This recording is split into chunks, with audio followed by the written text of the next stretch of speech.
Señor, muchas gracias por la noche que nos has dado hoy día, un día para estudiar más el libro de Hebreos. Ya estamos en capítulo 7, Señor. Hemos llegado a un punto muy importante. Lo que vemos ahora, Señor, necesitamos tu ayuda para comprender.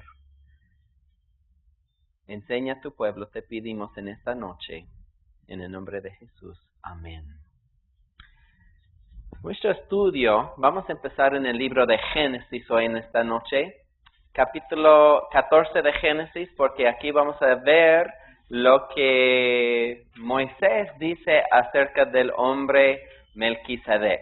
Entonces hemos llegado a este punto, a este capítulo tan importante hoy en esta noche, y también la próxima vez que nos reunimos vamos a hablar y estudiar acerca de la persona de Melquisedec. Vamos a ver cosas muy interesantes. Capítulo 14 de Génesis. ¿Dije algo mal? ¿No? Muy bien. Génesis 14. Y aquí vamos a ver la historia de lo que sucedió cuando Abraham tuvo un encuentro con unos reyes. Lo que sucede es que Abraham vuelve de la derrota de los reyes, de 4 reyes. Esos 4, Amrafel, Arioc, Kedorlaomer y Elam Tidal. Ellos invadieron, fueron a la zona de Sodoma y de Gomorra para atacar a 5 reyes, 4 reyes contra 5 reyes. Los otros 5 eran Bera, Bisha, Sinab, September y Bela. No. Bueno, son 5 en verdad, sí. Y conquistaron también a Lot, el sobrino de Abraham, y le llevaron cautivos a los reyes del sur y los llevaron al norte, al territorio más norte de lo que es Israel hoy día. Y vamos a ver lo que sucede. Cuando Abraham escucha, dice aquí que lo que sucede es que tomaron toda la riqueza de Sodoma y Gomorra y todas sus provisiones y se fueron. Tomaron también a Lot, hijo del hermano de Abraham, que moraba en Sodoma, y sus bienes, y se fueron. Y vino uno de los que escaparon y lo anunció a Abraham, el hebreo, que habitaba en el encinar de Mamre, el amorreo, hermano de Escol y hermano de Aner, los cuales eran aliados de Abraham. Oyó Abraham que su pariente estaba prisionero y armó a sus criados, los nacidos en su casa, 318, y los siguió hasta Dan. Y cayó sobre ellos de noche él y sus siervos y les atacó, y les fue siguiendo hasta Oba, al norte de Damasco. Ahora, es interesante cuando estudiamos acerca de la historia de los judíos. Dios siempre les bendice en una manera. Cuando vemos las guerras en el Antiguo Testamento, vemos algo muy en común de las guerras actuales de los judíos. Vemos que el Señor está con ellos y les da éxito. Por ejemplo, en el año 1967 había una guerra en Israel cuando los enemigos de Israel atacaron desde Siria en el norte y también Egipto en el sur. Planearon un ataque en contra de Israel, y Israel prácticamente estaba en defensa. No estaban esperando el ataque, pero cuando empezaron a marchar, Israel en defenderse, no solamente se protegían, pero ganaron más territorio que lo que tenían antes. Y lo mismo sucedió en el año 1973 en otra guerra, cuando fueron atacados también por los enemigos, y Israel tomó más territorio todavía. Eran atacados por sus enemigos, pero ellos al fin de cuentas tomaron más terreno que lo que poseían antes. Hay historias muy lindas que tal vez podemos escuchar más adelante de guerreros, de soldados, de los judíos, que Dios les había bendecido muchísimo y tenían mucho éxito. Israel ha sido atacado en muchas formas a través de los años y siempre vemos la mano del Señor con ellos. Vemos hoy día que Israel es un superpotencia en verdad en cuanto a su equipo, su armamento, el entrenamiento de sus soldados. Tienen un gran ejército por ser un país tan pequeño. Y Dios está con su pueblo, Dios está con ellos. Y yo prefiero estar en Israel en cualquier momento porque son guardados y cuidados por el Señor. Y vemos que tienen mucho valor y ellos no tienen temor de sus enemigos. Y es algo que vemos en su jefe, pues en Abraham, el príncipe de los judíos. Aquí vemos a él persiguiendo a los que habían llevado cautivo a Lot y los conquista. Y él y 318 hombres, dice, nacidos en su casa, entrenados en guerra y tenían éxito en conquistar a los enemigos. Dice, y cayó sobre ellos de noche, él y sus siervos, y les atacó, y les fue siguiendo hasta Oba, al norte de Damasco. Y recobró todos los bienes, y también a Lot su pariente, y sus bienes también, y a las mujeres y demás gente. Cuando volvía de la derrota de Kedorlaomer y los reyes que con él estaban, salió el rey de Sodoma a recibirlo en el valle de Sabe, que es el valle del rey. Entonces viene el rey de Sodoma para tener un encuentro con Abraham. Acuérdense de eso, es un punto muy importante. El rey de Sodoma sale y dice, entonces Melquisedec, rey de Salem, sacerdote del Dios Altísimo, sacó pan y vino y le bendijo diciendo, bendito sea Abraham del Dios Altísimo, creador de los cielos y de la tierra. Cuando el rey de Sodoma salió, también salió otro rey, Melquisedec, y vamos a hablar acerca de él más adelante. Y bendito sea el Dios Altísimo que entregó tus enemigos, todos esos reyes del norte, en tu mano, y Abraham le dio los diezmos de todo. Nos va a aclarar el libro de Hebreos después, era el diezmo del botín, pues.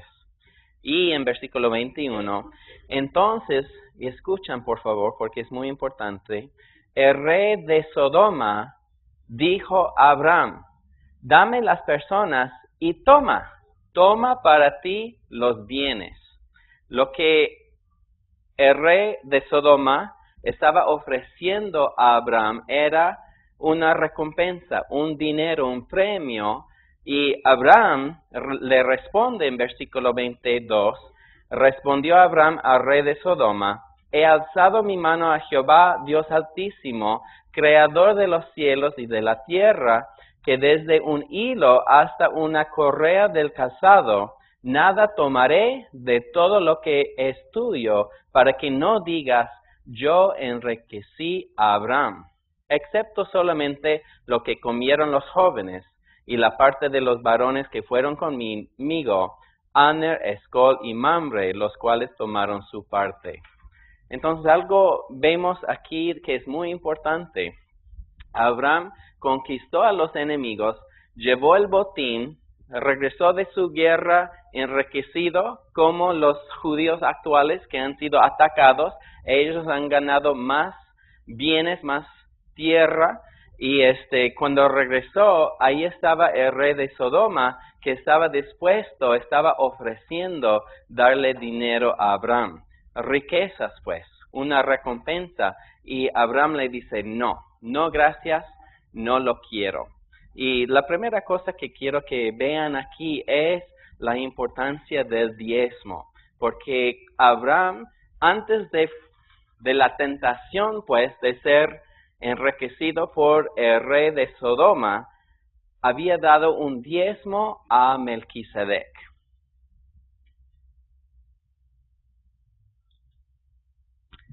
Había dado ya su diezmo y quiero que sepan algo. Cuando nosotros damos al Señor, y ustedes saben que pocas veces hablo del diezmo, ¿no? No es algo que enfatizamos, pero viene de la Biblia y tiene sus principios. Cuando nosotros damos al Señor, en una manera, en dar al Señor, nos proteja nuestro corazón en contra de la avaricia. La tentación que muchos tenemos hoy día es que queremos ser ricos, queremos recibir muchísimo, queremos tener más que nuestros vecinos. Para mucha gente la ambición es ser rico, y es lo que el rey de Sodoma estaba ofreciendo a Abraham, y Abraham dijo: no, gracias, no quiero aceptar lo que tú me quieres dar, porque no quiero que ninguna persona diga: yo te he enriquecido, cuando Abraham reconoce que la provisión y la recompensa y las riquezas vienen de Dios. Abraham tenía que ser responsable en una área antes. Tenía que hacer un sacrificio y dar al Señor. En dar un diezmo al Señor, eso le protegió su corazón de la avaricia. Es un principio que necesitamos entender. Cuando damos al Señor, es una protección para nosotros, para que no seamos así, desviados en nuestro corazón en cuanto a las riquezas. Entonces, el diezmo, quiero que vean aquí, como Abraham le dio a Melquisedec desde su corazón, era voluntario. El diezmo debe de ser de la voluntad, no es obligatorio. Es algo que entre tú y el Señor, haces, es de tu voluntad. Número 2, en dar el diezmo, el Señor nos cuida de la avaricia. Está protegiendo nuestro corazón del engaño, de las riquezas. Leímos la semana pasada acerca del hombre joven, el joven rico que tenía muchos bienes y no podía renunciar a sus bienes. Él tenía avaricia y nosotros no queremos tener avaricia en nuestras vidas. Número 3, en dar el diezmo es nuestra ofrenda al Señor. Cuando damos al Señor, cuando damos a Dios, cuando invertimos en su obra, es una expresión de gratitud, de adoración, de alabanza al Señor por su provisión en nuestras vidas. El diezmo también es un principio, aquí en nuestra historia vemos la enseñanza o el ejemplo del diezmo que fue establecido antes de la ley de Moisés. Abraham, Isaac, Jacob, y 200 años después, empezó Moisés y la ley. Entonces, el principio del diezmo se estableció Dios mucho antes de la ley de Moisés. Aunque la ley de Moisés sí habla acerca del diezmo, y ahí en la ley es un requisito. Pero aquí vemos, en el inicio no fue un requisito, sino era de voluntad. Y por último, Jesús menciona en el Nuevo Testamento que el diezmo es vigente hoy día todavía. Y vamos a leer un versículo para ver si es cierto. En Mateo capítulo 23, no tiene que ir a Mateo, pero aquí les voy a mostrar. lo que dice Jesús a los fariseos cuando Él les estaba regañando por su hipocresía. Jesús dice en Mateo 23:23, «Ay de vosotros, escribas y fariseos, hipócritas, ¿por qué? Porque ustedes diezman la menta y eneldo y el comino, y dejan lo más importante de la ley». ¿Y cuál es lo más importante? La justicia, la misericordia y la fe. Dice Jesús, el diezmo sí es importante, pero lo más importante es la justicia, la misericordia y la fe. Y dice Jesús, esto era necesario hacer, demostrar misericordia, fe y justicia, sin dejar de hacer aquello. ¿Cuál es aquello? Los diezmos, las ofrendas. Entonces Jesús nos está enseñando en el nuevo pacto, en el nuevo testamento, que el diezmo es un principio que continúa. No era solamente de la ley de Moisés, sino es un principio que fue antes de la ley y sigue en pie todavía. Entonces nosotros tenemos la convicción que el Señor quiere que demos, pero de corazón. Y entendemos que es para guardarnos de la avaricia. Y también es nuestra manera de expresar nuestra gratitud al Señor y nuestra adoración al Señor cuando damos del diezmo. Entonces la primera lección que vemos aquí es que Abraham dio el diezmo a Melquisedec. Es la primera cosa que quiero que vean, por favor. Ahora, en Génesis 14, vamos a volver allí a este texto, vamos a leer un poco más y estudiar un poco más acerca de Melquisedec. Entonces, Melquisedec, rey de Salem, sacerdote de Dios Altísimo, sacó pan y vino y le bendijo diciendo, bendito sea Abraham de Dios Altísimo, creador de los cielos y de la tierra. La primera cosa que vemos aquí es el nombre Melquisedec, y lo hemos visto, quiere decir rey de justicia. El nombre Melquisedec quiere decir rey de justicia. Y hay muchas referencias acerca del Señor Jesucristo en el Nuevo Testamento, que Él es justo y es el representante de Dios aquí en la tierra de justicia. Y es el príncipe de justicia y el rey de justicia. Son títulos, son nombres de Él en el Nuevo Testamento. Y dice aquí que es rey de Salem. La palabra Salem quiere decir paz. Entonces es nuestro príncipe de paz, es nuestro rey de paz. Y si no tenemos la justicia de Dios primero, no vamos a experimentar la paz de Dios. Cuando tú experimentas su justicia en tu vida, cuando eres una persona justa, sin mancha, delante de Él, puedes experimentar la paz del Señor también. El Señor Jesucristo es nuestra paz. Y Melquisedec era el rey de Salem.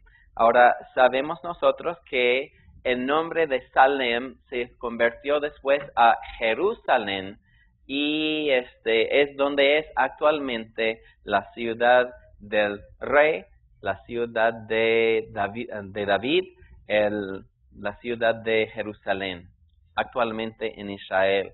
Y si Dios nos permite, vamos a ir en marzo. Siguen orando, porque queremos enviar un grupo de evangelistas a Israel. Vamos a evangelizar justo en esa zona donde antes Melquisedec era el rey, tenía su reino. Y dice que era sacerdote también del Dios Altísimo. Entonces, él es el sacerdote de El Elyon. El Elyon. El Elyon es el nombre de Dios en este caso que usó Melquisedec. Es un título de Dios que se encuentra aquí en las Escrituras. No fue mencionado antes. Antes tenemos la mención de Elohim, tenemos la mención de Jehová, y aquí tenemos otro nombre, el nombre de Dios, El Elyon. El Elyon significa el Dios más alto que cualquier otro Dios. Es el Dios supremo. Y después vamos a ver cómo Él es el creador del universo, es el creador del mundo, creador de todo, nos dice. Ahora, era sacerdote y Melquisedec era también rey. Pocas veces vemos eso en la Biblia, incluso era una prohibición en la ley de Moisés. ¿Por qué? Porque Dios no quería que un sacerdote tuviera poder como el poder de un rey, y tampoco quería Dios que el rey tuviera la función de un sacerdote. Entonces Dios no lo permitía entre los hombres, pero vemos aquí antes de la ley un hombre que es rey y a la vez sacerdote, representante de Dios el Elyon, y a la vez rey de la tierra. No muy común. Era Saúl el que frustró a Dios porque entró en el tabernáculo y empezó a funcionar como si fuera el sacerdote, y era en ese punto cuando Dios le quitó pues el reino de él. Otros fueron mencionados también en el Antiguo Testamento que habían practicado el reinado juntamente con el sacerdocio, y Dios trató duramente con cada uno de ellos. Entonces Dios no quería humanamente que fueran sacerdotes reyes, pero es interesante que vemos a Melquisedec que es rey y también es sacerdote. Quería mencionarles otra cosa también. ¿Melquisedec era gentil o era judío? Buena pregunta, ¿no? Quiero que lo piensen, porque no era judío, porque los judíos eran los descendientes de Abraham. Vemos aquí que Melquisedec es más allá que el judaísmo. Es un sacerdote a todas las naciones, a todos los reinos, no limitados a los judíos, pues. Entonces a mí me agrada eso, siendo yo judío, no judío, en Goyim, sabiendo que había un rey del Dios Altísimo, un sacerdote, del Dios Altísimo, y era un sacerdote gentil, muy interesante. O sea, un sacerdote para cualquier pueblo, no exclusivamente para los judíos. Y dice aquí, entonces Melquisedec, rey de Salem y sacerdote del Dios Altísimo, sacó pan y vino y le bendijo, diciendo, bendito sea Abraham, del Dios Altísimo. Y aquí explica quién es el Elyon, creador de los cielos y de la tierra. ¿Quién en la Biblia creó los cielos y la tierra? Era Elohim. Entonces vemos una relación aquí entre Elohim y el Elyon. Y debemos de hacer la pregunta también de su parentela, de qué familia venía, quién era su padre, quiénes eran sus descendientes después. Y aquí en el texto en Génesis capítulo 14 es muy interesante que está omitido. No explica aquí de dónde venía. Apareció por unos momentos en la historia de la Biblia y se fue. Y es muy interesante. No sabemos nada de su linaje, no sabemos nada de su parentela, no sabemos nada de sus hijos después de él. Es como apareció y desapareció de la historia. Un hombre misterioso, un hombre muy interesante, cuyo parentela no sabemos. Ni sabemos qué edad tenía, o cuándo nació, o si siquiera nació. No sabemos nosotros cuándo murió, o si murió. Entonces es un hombre muy misterioso, que el autor del libro de Hebreos nos va a enseñar mucho acerca de él en esta noche. Y dice que sacó pan y vino y le ofreció pan y vino a Abraham. Y para nosotros, los cristianos, vemos los dos elementos, el pan y el vino, lo mismo que el Señor Jesucristo ofreció a sus discípulos. El mismo que nos ofrece a nosotros también cuando participamos de la Santa Cena del Señor. El pan que representa el cuerpo del Señor Jesucristo y el vino que representa su sangre también. Dijo Jesús: tomad eso en memoria de mí. Cuando celebramos la Santa Cena, estamos pensando en lo que hacía Jesús. En este caso, yo creo que está hablando del futuro, lo que iba a suceder al Mesías más adelante, dando su cuerpo, derramando su sangre para la salvación del mundo. Entonces aquí vemos a Melquisedec obrando, usando una profecía para hablar acerca del Mesías y del futuro. Y por último dice aquí que le bendijo. Dice, Melquisedec sacó pan y vino y le bendijo, diciendo: bendito sea Abraham del Dios Altísimo, creador de los cielos y de la tierra. Nos vemos a un hombre, Melquisedec, dando una bendición. Para los judíos la bendición era muy importante. Siempre era el padre que estaba bendiciendo a sus hijos. Vemos al sacerdote que estaba bendiciendo al pueblo. Siempre era una persona jefe que estaba bendiciendo a los menores, a los pequeños, pues después de él. ¿Y qué era la bendición? Es como dar una profecía, es como dar una esperanza, pero algo mucho más que una esperanza, es profetizar y hablar la verdad y del futuro en las vidas de las personas. Es cuando un padre ungiera, por ejemplo, a su hijo, profetizando lo que él iba a hacer en el futuro. Entonces la bendición, hemos perdido nosotros el concepto de lo que es la bendición y decimos que Dios te bendiga, que Dios te bendiga. No entendemos exactamente lo que estamos diciendo. Necesitamos pensarlo, hablando bendición sobre la gente. Entonces vemos aquí que le bendijo a Abraham, el mayor bendiciendo al menor, un concepto que vamos a ver aquí en el libro de Hebreos. Y por último, aquí en versículo 20 dice: bendito sea el Dios Altísimo que entregó tus enemigos en tu mano. Y Abraham le dio otra vez los diezmos de todo el botín. ¿Es una cristofanía? ¿Qué es una cristofanía? Una cristofanía, la palabra fanía en el griego es la palabra apariencia. Entonces, una cristofanía es una apariencia de Cristo en el Antiguo Testamento. Otra palabra es una teofanía. Podría ser una teofanía. ¿Qué es una teofanía?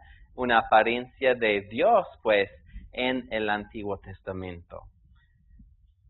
Hay un versículo muy interesante en el libro de San Juan. Me gustaría que me acompañaran, por favor. San Juan, capítulo 8. Vamos a ver cuando Jesús está hablando otra vez con los fariseos, regañándoles a ellos. Y él dice algo muy interesante al final de la discusión con ellos, que tiene que ver con nuestro estudio de Jesús. Juan capítulo 8, casi todo el capítulo está hablando tiene que ver con esta conversación que tiene Jesús con los fariseos. Están hablando, discutiendo, uno ataca al otro, con palabras, y vamos a entrar a la mitad casi de la conversación que ellos tienen. Para no alargar más nuestro estudio, vamos a entrar, vamos a escuchar de qué están hablando, ¿sí? Entonces, aquí en versículo 31 dice: dijo entonces Jesús a los judíos que habían creído en él: si vosotros permanecieseis en mi palabra, seréis verdaderamente mis discípulos, y conoceréis la verdad, y la verdad os hará libres. Le respondieron: linaje de Abraham somos, y jamás hemos sido esclavos de nadie. ¿Cómo dices tú, seréis libres? Jesús les respondió, de cierto os digo, que todo aquel que hace pecado, esclavo es del pecado. Es cierto lo que dice Jesús. Cuando estamos adictos a algo, somos esclavos a esta cosa. Y el esclavo no queda en la casa para siempre.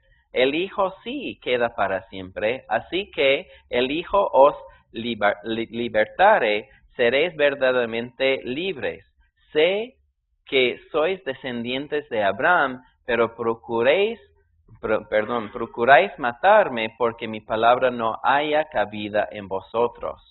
Yo hablo lo que he visto acerca del Padre, y vosotros hacéis lo que habéis oído acerca de vuestro padre. Respondieron y le dijeron, ¿nuestro padre es quién? Abraham. Jesús les dijo, si fueses hijos de Abraham, las obras de Abraham haríais. Pero ahora procuráis matarme a mí, hombre que os he hablado la verdad, la cual he oído de Dios. ¿No hizo esto Abraham? Vosotros hacéis las obras de vuestro padre. Entonces le dijeron, nosotros no somos nacidos de fornicación como tú, Jesús. Un padre tenemos que es Dios. Y tú, Jesús, no tienes padre. Porque sabemos acerca de tu mamá. Fornicó, se quedó embarazada y tú eres un hijo ilegítimo. Versículo 42. Entonces Jesús les dijo, si vuestro Padre fuese Dios, ciertamente me amarían, porque yo de Dios he salido y he venido, pues no he venido de mí mismo, sino que Él me envió. ¿Por qué no entendéis mi lenguaje? ¿Por qué no podéis escuchar mi palabra? Vosotros sois de vuestro padre el diablo. Mira qué tal conversación tienen. Y los deseos de vuestro padre queréis hacer. Él ha sido homicida desde el principio y no ha permanecido en la verdad, porque no hay verdad en Satanás. Cuando habla mentira, del suyo habla, porque es mentiroso y padre de la mentira. Y a mi padre, y a mí, ¿por qué digo la verdad? ¿No me creéis? ¿Quién de vosotros me redarguye de pecado? Pues si digo la verdad, ¿por qué vosotros no me creéis? El que es de Dios, las palabras de Dios oye. Por esto no las oís vosotros, porque no sois de Dios. Respondieron entonces los judíos y le dijeron, ¿no decimos bien nosotros que tú eres samaritano y que tienes demonio, Jesús? Respondió Jesús, yo no tengo demonio, antes honro a mi Padre y vosotros me deshonran. Pero yo no busco mi gloria, hay quien la busca y juzga. De cierto os digo, que el que guarda mi palabra nunca verá muerte. Entonces es una palabra de exhortación para nosotros. El que guarda mi palabra nunca verá muerte. Entonces los judíos le dijeron, ahora conocemos que tú tienes un demonio. Abraham murió y los profetas, y tú dices, el que guarda mi palabra nunca sufrirá muerte. Ellos guardaron la palabra de Dios y han muerto, y tú tienes un demonio. Eres loco, eres un lunático. ¿Eres tú acaso mayor que nuestro padre Abraham, el cual murió, y los profetas también murieron? ¿Quién te haces a ti mismo? Respondió Jesús, si yo me glorifico a mí mismo, mi gloria nada es. Mi Padre es el que me glorifica, el que vosotros decís que es vuestro Dios. Pero vosotros no le conocéis, mas yo le conozco. Y si dijere que no le conozco, sería mentiroso como vosotros, pero le conozco y guardo su palabra. Abraham vuestro padre se gozó de que había de ver mi día, y lo vio y se gozó. Otra vez vamos a repetir. Abraham vuestro padre se gozó de que había de ver mi día, y lo vio y se gozó. Entonces le dijeron los judíos, ¿aún no tienes 50 años y has visto a Abraham? ¿Podría ser? Jesús les dijo, de cierto os digo, antes de que fuese Abraham, yo soy. Antes de que fuese Abraham, yo soy. Y aquí usa Jesús el título de Dios mismo, yo soy. Muy interesante. Y dice, antes de que fuese Abraham, yo existía, yo soy. Y tomaron entonces piedras, bien entendieron lo que estaba diciendo Jesús, tomaron piedras porque había blasfemado para arrojárselas, pero Jesús se escondió y salió del templo y atravesando por en medio de ellos, se fue. Vemos algo aquí que Jesús nos da una idea, nos da una enseñanza. Dice, antes de que fuese Abraham, yo soy, yo siempre he existido. Y dice, Abraham vio mi día y se regocijó. Y ellos dijeron, pero tú no tienes ni 50 años, ¿cómo es que dices que has visto a Abraham? Él vivió 2000 años antes. Eres un demonio, dijo el pueblo a Jesús. Ahora, vamos a Hebreos, capítulo 7. Vamos a empezar nuestro estudio de Melquisedec. Estamos entrando en lo que es la carne de la palabra. Vamos a comer parrilla hoy en esta noche. Vamos a comer bien.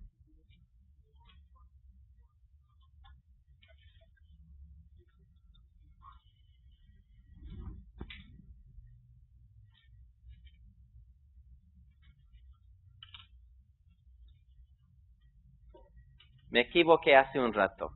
Les dije que vamos a estudiar acerca de Melquisedec. No vamos a estudiar acerca de Melquisedec. Vamos a estudiar acerca de Jesús. El libro de Hebreos trata de Jesús. Vamos a conocerle más a Jesús. Vamos a ver su chamba, su tarea, sus responsabilidades, su sacerdocio de Él. Entonces vamos a conocerle más a Jesús en esta noche. Tal vez usando el ejemplo de Melquisedec, pero nuestra meta es conocer más al Señor Jesucristo. Entonces vamos a orar una vez más. Señor, queremos conocerte más a ti, Jesús, porque tú eres lo máximo. Tú eres nuestro ejemplo. Tú eres mejor que cualquier otra persona, cualquier otra cosa que podríamos nosotros anhelar. Tú debes de ser nuestro anhelo. Y nuestro deseo en esta noche es conocerte para poder enamorarnos más de ti.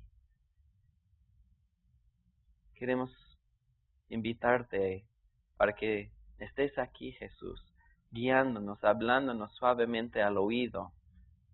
Queremos sentir tu respirar en nuestro rostro. Queremos sentir el calor de tu presencia aquí entre nosotros. Queremos escuchar tus palabras de amor para con nosotros. Queremos comer en tu mesa. En verdad tener comunión contigo. La comunión más íntima.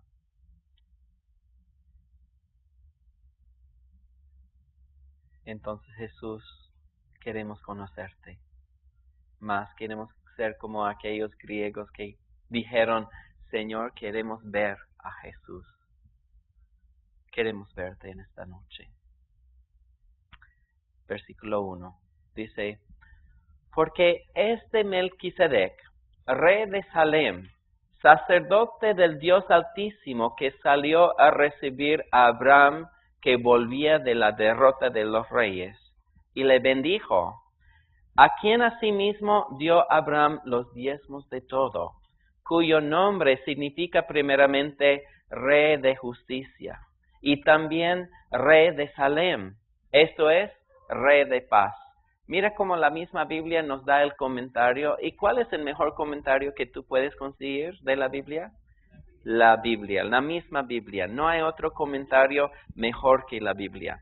Cuando nosotros predicamos, cuando nosotros enseñamos, queremos usar la Biblia como comentario.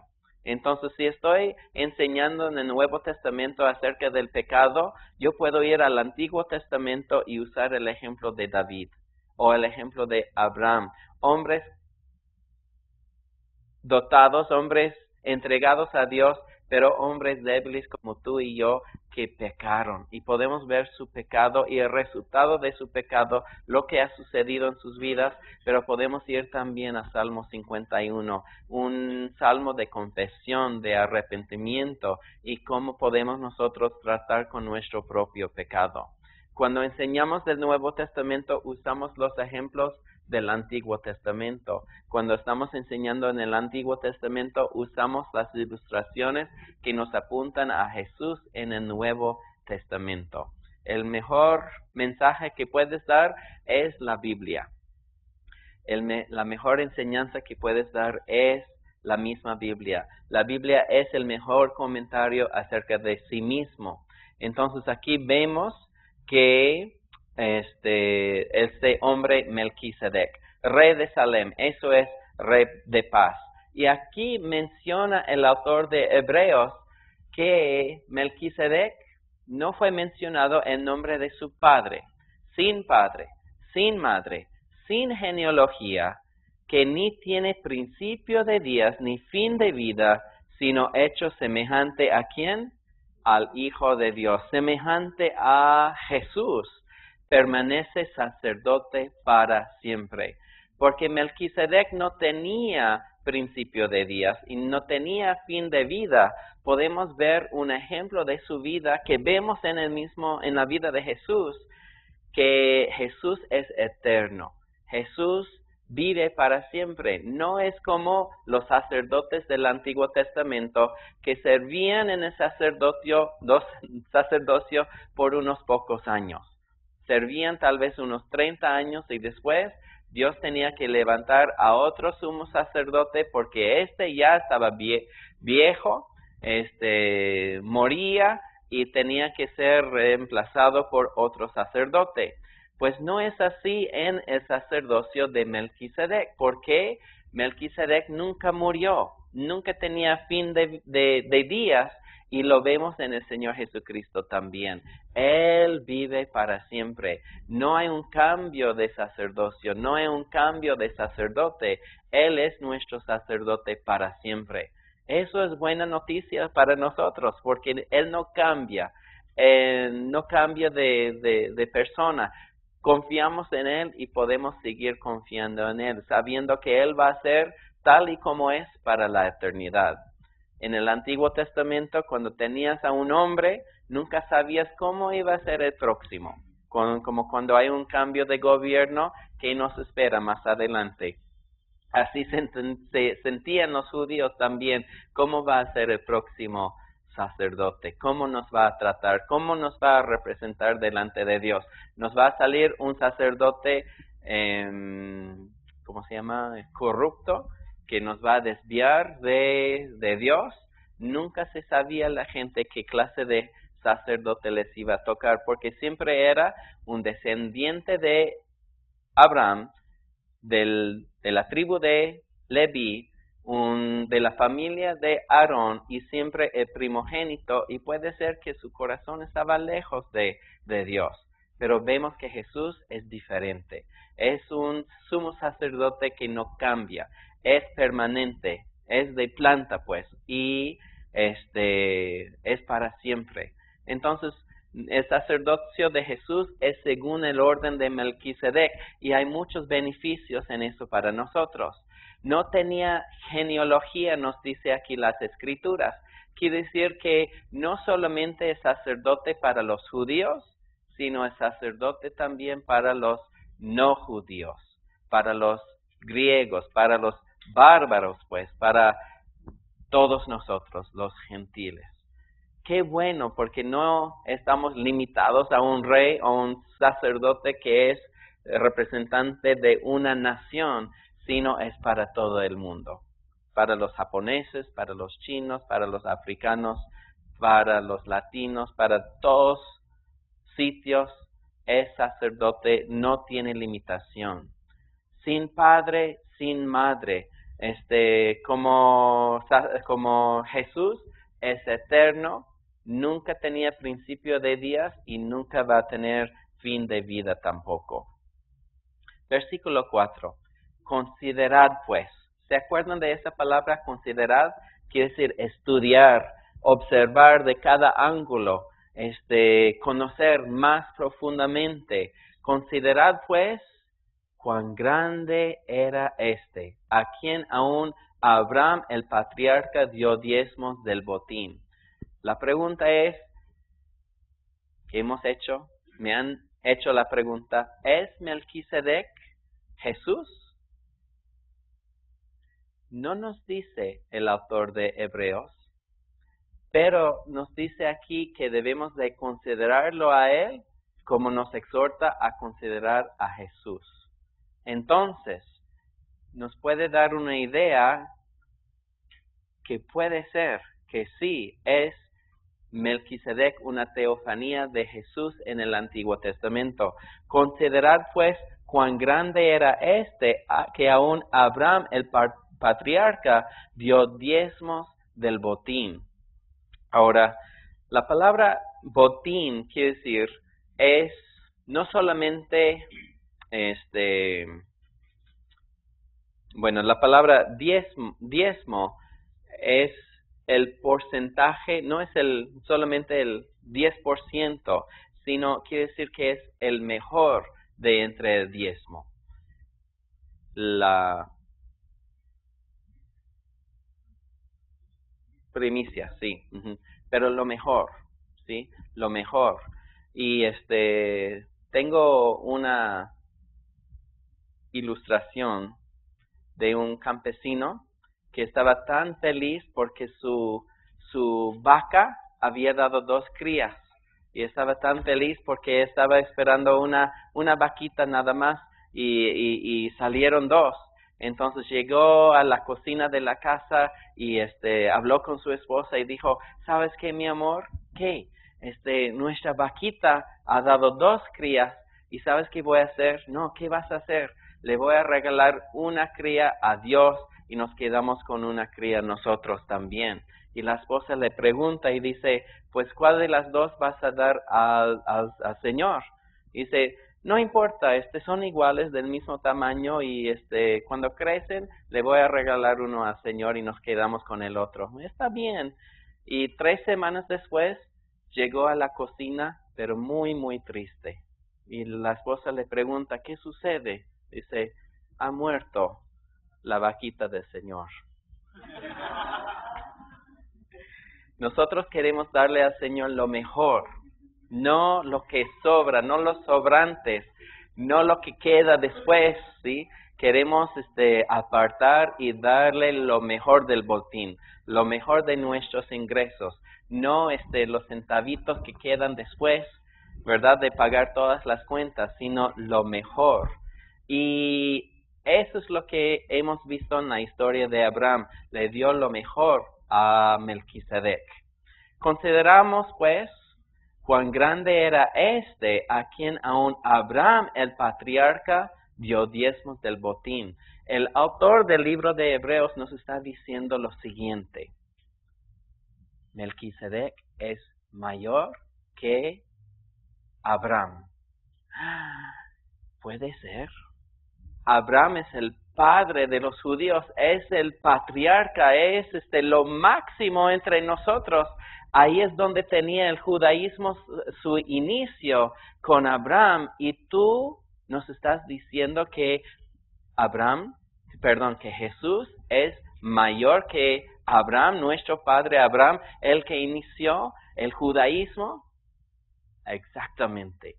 Entonces hemos visto en nuestro estudio que Jesús es mayor que los profetas, mayor que los ángeles, mayor que Aarón y el sacerdocio de Aarón, mayor que Moisés, mayor que los 10 mandamientos y la ley de Moisés.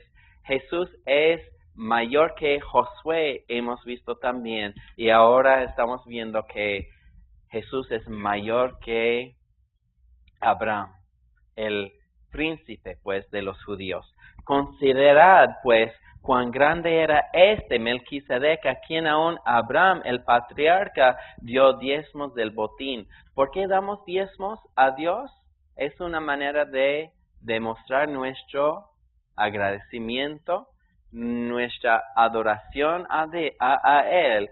Y vemos en una manera que Abraham está reconociendo a Melquisedec como su proveedor y como una persona digna de adoración también. Versículo 5. Ciertamente los que de entre los hijos de Leví reciben el sacerdocio, tienen mandamiento de tomar del pueblo los diezmos según la ley, es decir, de sus hermanos, aunque estos también hayan salido de los lomos de Abraham. Lo que está diciendo es que la ley obligaba el diezmo. Tenías que dar. Era un mandamiento en la ley. Tenías que dar tus diezmos. Y aquí está diciendo que los levitas, los que recibían los diezmos, dieron a Dios los diezmos cuando estaban todavía en los lomos de Abraham. O sea, cuando Abraham dio el diezmo, era representante de toda la nación de los judíos. Dentro de su cuerpo habían las células, los que iban a ser después, sus hijos, su descendiente, en sus lomos. Ellos estaban dando también diezmos a Melquisedec. Muy interesante. Entonces, vemos un cambio total. Estamos viendo algo que está mucho más allá que la ley y el judaísmo. Estamos viendo que hasta la nación de Israel está dando diezmos a este hombre Melquisedec. Ciertamente, los que de entre los hijos de Leví reciben el sacerdocio, tienen de tomar del pueblo los diezmos según la ley, es decir, de sus hermanos, aunque estos también hayan salido de los lomos de Abraham. Pero aquel cuya genealogía no es contada entre ellos, es gentil, es muy aparte de los judíos, tomó de Abraham los diezmos y bendijo al que tenía las promesas. Dios le había dado promesas a Abraham de una tierra, una parentela, una nación, pues, y el padre del Mesías. Dios le había dado esas promesas a Abraham y Abraham recibió la bendición de Melquisedec. Y sin discusión, dice en versículo 7, sin discusión alguna, el menor es bendecido por el mayor. Aquí vemos esa palabra clave en el libro de Hebreos, la palabra mayor. ¿Quién es mayor en este caso? ¿Abraham o Melquisedec? Melquisedec es el mayor porque él bendice a Abraham. Muy interesante, muy importante para nosotros. ¿Quién es Melquisedec? ¿Quién es esa persona que aparece y desaparece, aparece otra vez? 1000 años después desaparece hasta el libro de Hebreos y aquí tenemos un comentario de él. Vemos como el Espíritu Santo, Él escribió la Biblia y Él nos dio detalles en el libro de Génesis acerca de Melquisedec para aprendizaje después. Incluyó su nombre, su título, su trabajo como sacerdote. Vemos una historia muy interesante de una guerra que tenía Abraham con los enemigos suyos y vemos a este hombre Melquisedec. ¿Quién es él? ¿Es una teofanía? ¿Es Dios en el Antiguo Testamento? Jesús estaba hablando con los fariseos en el Nuevo Testamento diciendo, antes de que fuese Abraham, yo soy. Y yo vi a Abraham y él vio mi día y se regocijó. Está hablando de esa persona Melquisedec. Es muy interesante considerarlo.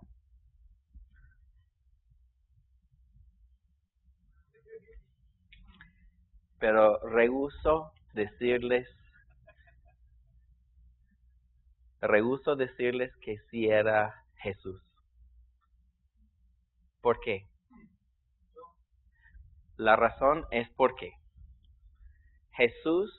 el autor de Hebreos, nos lleva casi a este punto para decirnos que sí, pero nunca nos dice. Nunca nos lleva a este punto para decir Melquisedec es Jesús o Jesús es Melquisedec.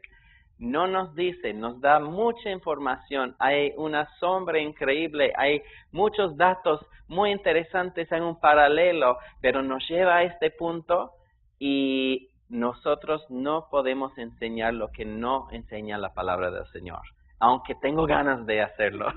Aunque muchos de ustedes dicen también, Melquisedec, Jesús es la misma persona, pero si la Biblia no lo enseña, tampoco puedo enseñarlo yo.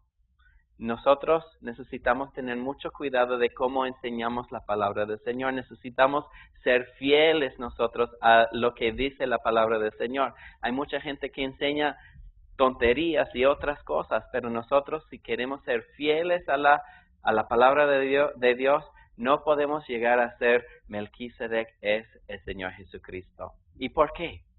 ¿Por qué no lo menciona?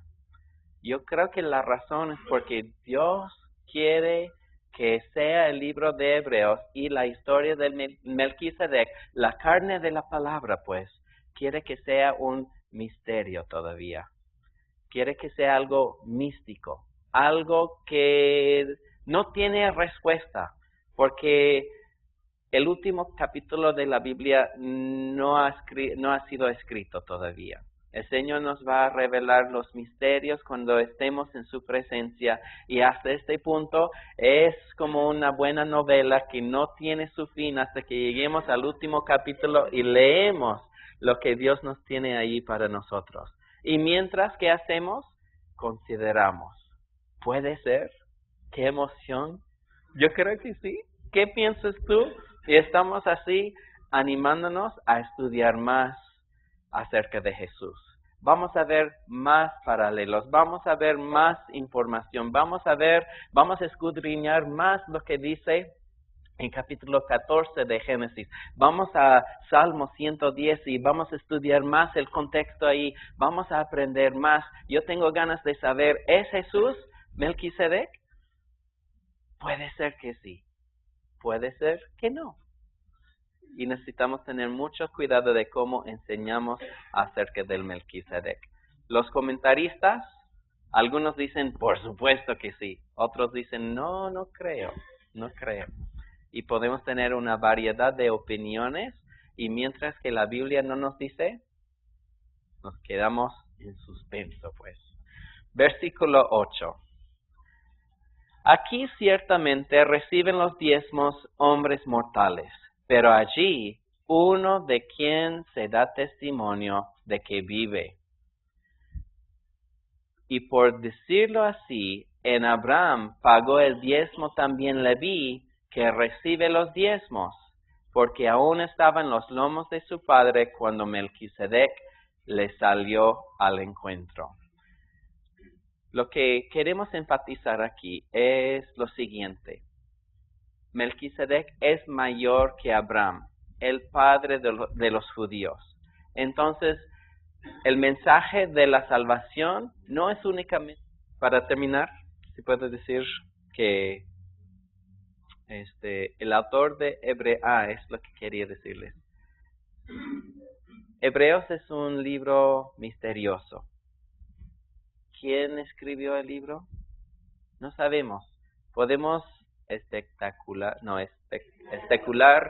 podemos adivinar, podemos tener nuestras ideas, consultamos los comentarios y nadie sabe, ¿sí? ¿Quiénes eran exactamente los hebreos? En verdad, no tenemos nombres, no sabemos en qué ciudad estaban, en qué zona, en qué parte del mundo. También es un misterio.